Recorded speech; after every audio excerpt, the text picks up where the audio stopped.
On 9th of June 1994, a small private plane was seen approaching Mantalai, some 80-odd kilometers to the northeast of Jammu town. The small plane was pounded by strong winds as it came into land on a private runway surrounded by tall deodar trees. The weather was bad and the pilot had warned against flying that day, but his passenger was not in the habit of taking advice. The plane hit a tree and burst into flames, killing both the people on board. The pilot, M.S. Mann, and an immensely rich and controversial Baba, who had at one time been the confidant of prime ministers and one of the most powerful men in Indian politics, Dhirendra Brahmachari. This past week, India has seen one very influential Baba come crashing down. But in 1994, when Dhirendra Brahmachari's plane crashed, he was already out of favor and power. But ironically, at that time, there was another very influential guru and another very influenced prime minister who was there in Delhi. It seems to be a constant, this influence of gurus and babas on politicians and people in power, which is why our person of interest this week is the political Baba, a saga which may have begun with Dhirendra Brahmachari, but it's certainly not going to end with Gurmeet Singh, Rahim, Insaan. You are the love charger, you are the love charger, you are the love charger. Gurmeet Singh, when he went to jail, was more popularly known as Baba Gurmeet Singh Rahim Insaan, the head of Dera Sacha Sauda. He is the quintessential self-appointed godman, followed by millions. Like other such gurus, he too led a life of comfort amidst an ostentatious display of wealth and power. That was there for everyone to see and crave a pie of. Gurmeet Singh lords over a multi-million rupee empire that spans real estate, education, film production, health services, media and manufacturing.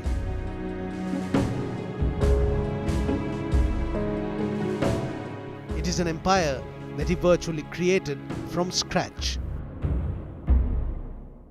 The more money you spend, the more gaudy you are. In many of these cases, it makes a bigger impact. That's the. So they don't grudge the people who claim to be gods, that they, the ordinary rules don't apply to them. So they, they put on a show, and it feeds on this.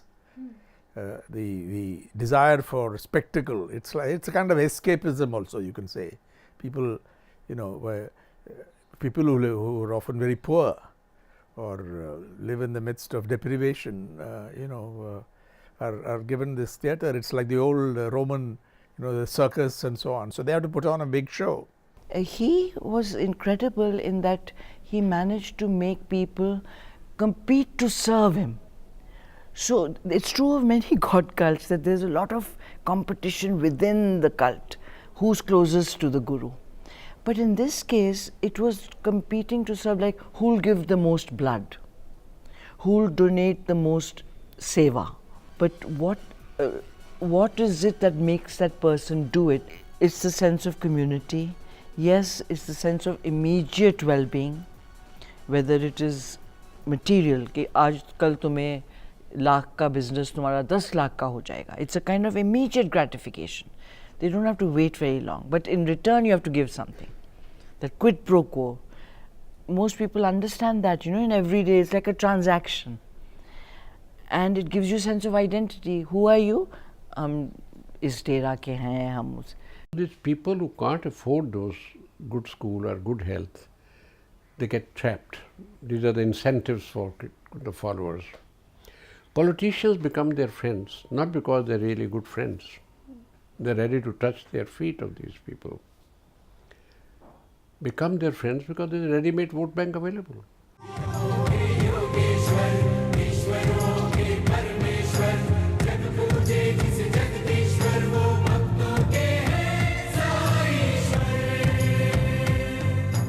Ostentatious display and immense wealth created in short spans of time mark out the really successful gurus from those who do not have large political clientele.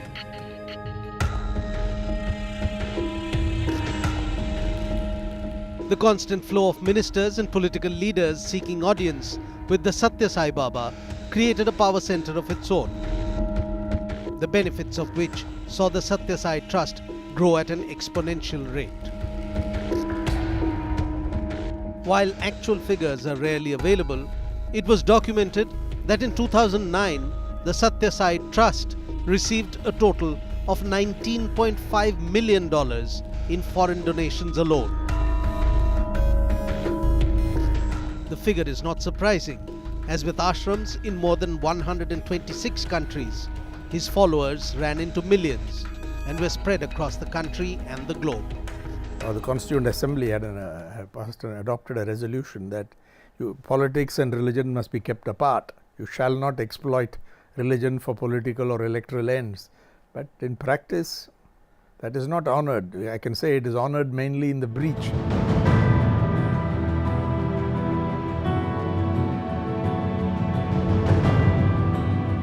Like all successful Babas and Gurus, Satya Sai too had a unique selling point.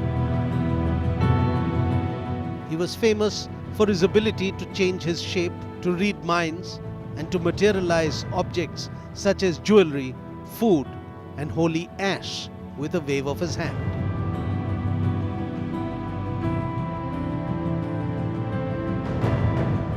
His devotees were convinced these were acts of God, while rationalists insisted the acts were a conman's sleight of hand. Now people do get carried away with those illusions they create. I call it PC Sarkar kind of an effect they create in India on men and women, and then the children also follow them. The families become their psychological prisoners. They create illusion, then their pursuit of the illusions, and then they distribute some goodies also. It's also a case of being in denial. If you talk to people who are members of the cults, loyal members, they will deny all this, because there were stories even about child abuse in Satya Sai Baba's cult, even the cults of more mentally aware gurus, like, and he said he was not a guru, J. Krishnamurti. He insisted, I'm not a guru. But the women who loved him, the people who came for his discourses, they saw him as a guru. And rationality, even when the guru is saying be rational, there can be an irrationality in the following.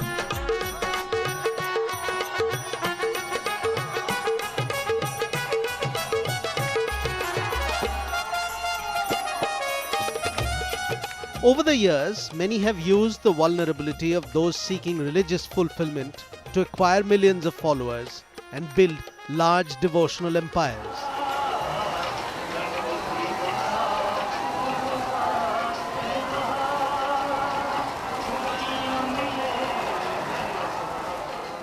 The controversial religious guru from Gujarat, Asaram, is just one of them. With a smile plastered on his face, he too acquired millions of followers and built a massive empire based on blind devotion and the faith of his followers. Different kind of attraction where they show off their wealth. That millenarianism, I am rich, I'll make you rich. I'll give you cars.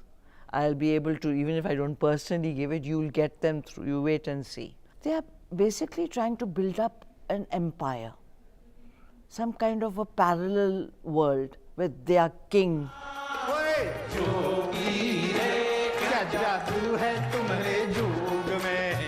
Asaram Bapu, as he is known and as he is revered by his followers, literally controls an empire that stretches to over 400 ashrams across 19 countries. Anybody who claims that he is a representative of God is basically a middleman, self-appointed middleman between God and human being. So there is many cases, I won't say all, many cases it happens to be not God men but fraud men. Earlier, these representatives of God, self-appointed representative of God, used to promise you heaven. The godmen of 20th century or earlier, or the 21st century also, they promise you good life here.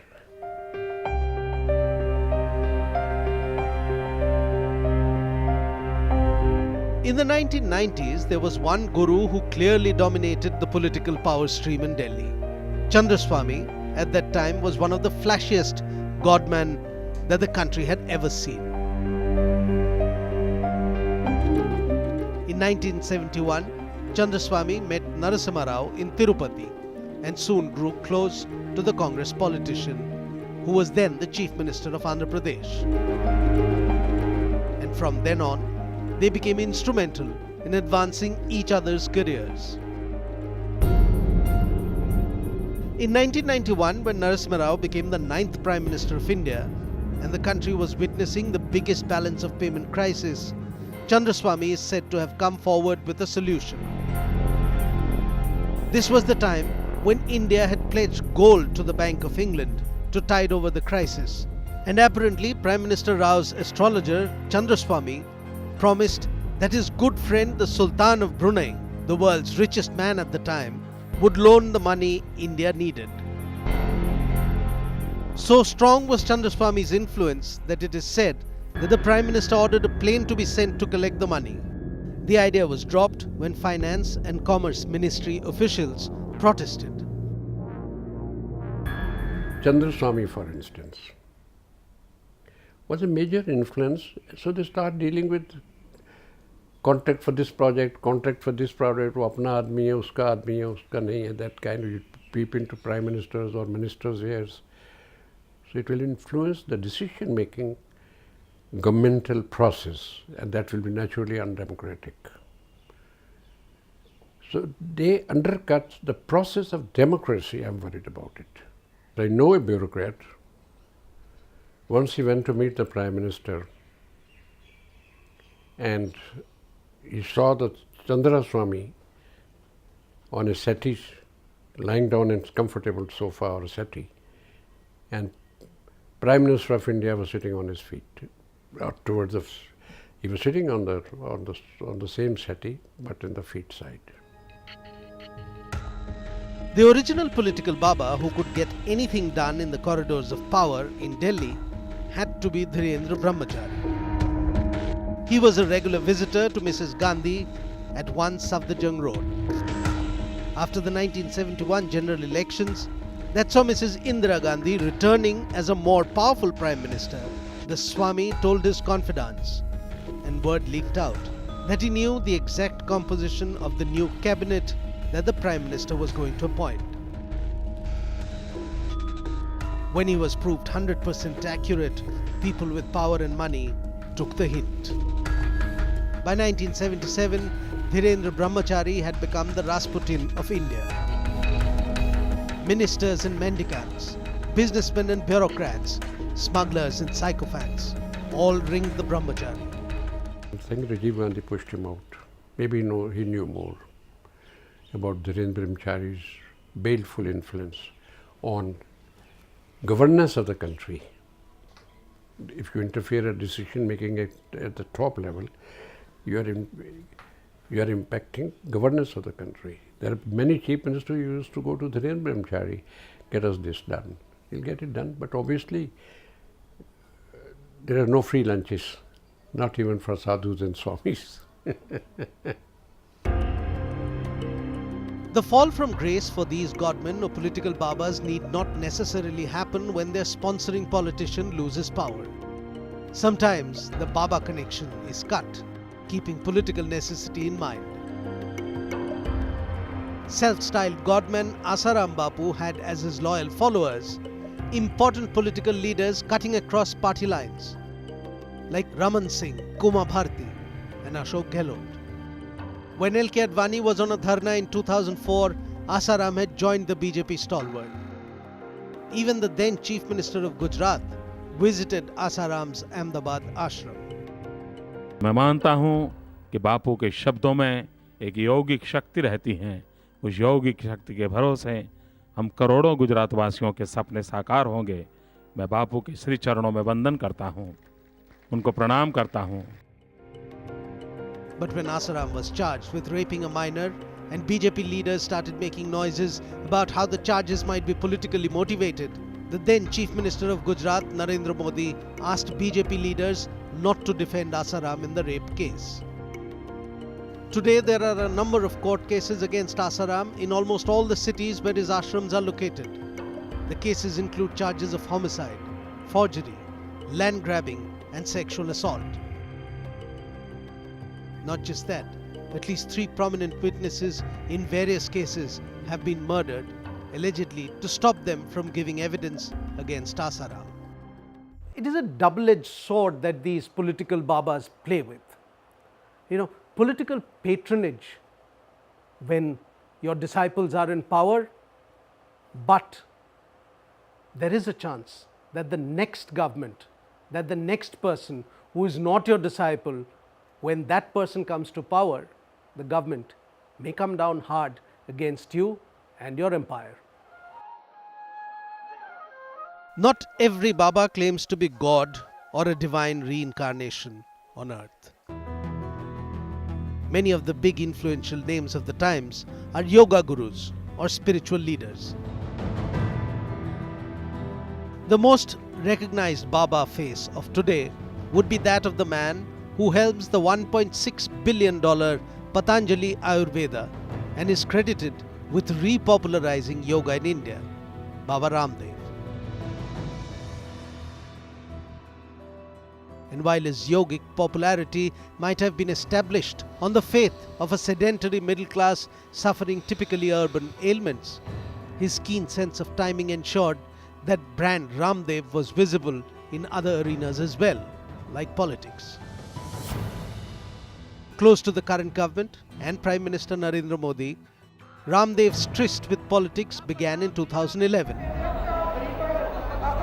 when the country suddenly got romanticized by the anti-corruption call given by a white-clad septuagenarian ready to fast unto death. Ramdev sensed the time was right to launch his own headline-grabbing move. On the 4th and the 5th, intervening night of 4th and 5th June in 2011, there was a crackdown. The rumors were that there is negotiation going on with the government. They will not pick Baba up and take him anywhere. But at around 8:30 or 9, that there is a massive build-up of security forces. CRPF is there, Delhi police is there. Ramdev was on the stage. It was at around 10:30, quarter to 11. His bodyguards had, were all around. There were women, announcements being made for the women to come and sit in the front row so that the police cannot lathi charge and go inside. And then suddenly there was tear gas that was lobbed. CRPF, Delhi police rushing in, trying to clear that entire Ramlila Maidan. And in that confusion, people running all across, Ramdev jumping from an 11-foot high stage and his followers catching him, down below. And post that, suddenly he disappeared. The police was in panic, the people were in panic, it was, chaos all over. And Ramdev for a few moments disappeared. The police was trying to locate him because the orders were very clear. People had to go, Ramdev had to be arrested. In this commotion, Ramdev once again appeared through the crowd on top of somebody's shoulder, his security guard or somebody. And they were trying to take him out. That's the time when the police located him, and again a huge build-up moved towards Ramdev. Once again, the Yoga Baba disappeared. Nobody knew where he's going. The police then started checking everybody who was stepping out of the pandal. They were a group of women that were running out of the pandal. A policeman, also a Jat from Haryana, saw this really tall woman, allegedly woman, walking in a very, almost running, tall, well-built. And what gave it away, this is what the cop told me, was the unusual dadi that was coming out of that rupatta that you have on your head. Another spiritual guru who holds immense influence amongst people in power is the one whose followers add a double suffix before his name, venerated for his calm, composed aura, Ravi Shankar is the New Age guru who early on mastered the art of living. It is not enough to live a certain way. It is important for important people to contribute to the art of living, the Ravi Shankar way. A chosen path that highlights the sect's secular leanings. A guru who preaches mostly to the educated upper middle class market and hosts mega world cultural events.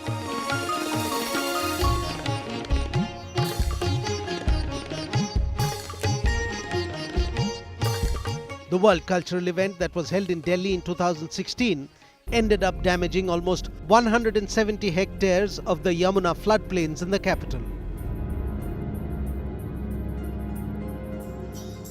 With Prime Minister Modi as chief guest of the event, with the Chief Minister of Delhi attending the show, the 3-day extravaganza was hailed a success.